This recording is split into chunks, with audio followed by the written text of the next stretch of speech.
Сәлем қыздар, бүгін бізде кешкі асқа өте жеңіл тамақ. Ол үшін бізге керегі фарш. Негізі помидор өзінің соғында помидор болса сол жақсы, ал мен помидор мен томат араластырдым. Стручковый фасоль, мұздатылған, шампиньоны, саңырауқұлақ, болгарский перец, болгар бұрышының 2 түрінен, сарымсақ, чеснок және пияз, лук. Бірінші қызып тұрған майға бірінші пиязды қуырып аламыз.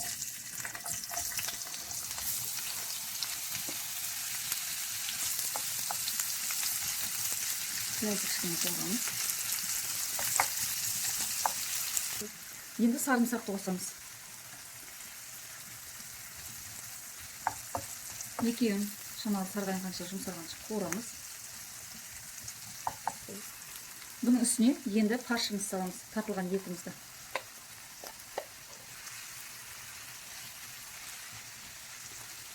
Қалауларыңыз бойынша доз бұрыш, жақсы көретін өздеріңіздің приправаларыңыз салсаңыздар болады. Дұрыс саламыз. Пияз, ет, чеснок, сарымсақ қуырып алдық. Енді бұны тарелкеге бөлек алып қоямыз. Тарелкеге бөлек салып аламыз. Сонан кейін кішкене май құйып, көкөністерді бөлек қуырып аламыз.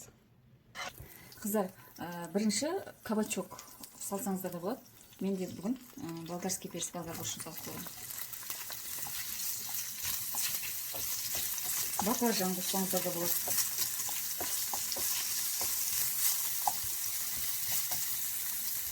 Саңырауқұлағымызды саламыз. Менде бүгін шампиньоны. Негізі рецепт бойынша шампиньон. Көптеу қоссаңыз да болады. Стручковый фасоль қосамыз. Қыздар, енді осы көкөнісімізге қайтадан қуырған фаршымызды саламыз.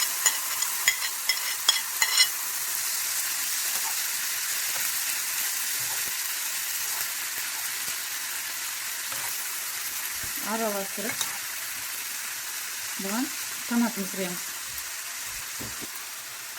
Помидорымызды.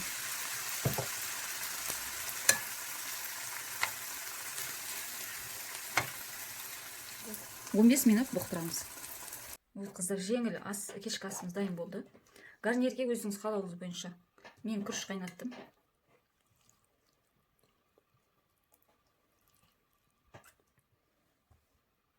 Қыздар, мені кешкі ас жеңіл дайын болды. Қасына салат ұсынсаңыздар болады.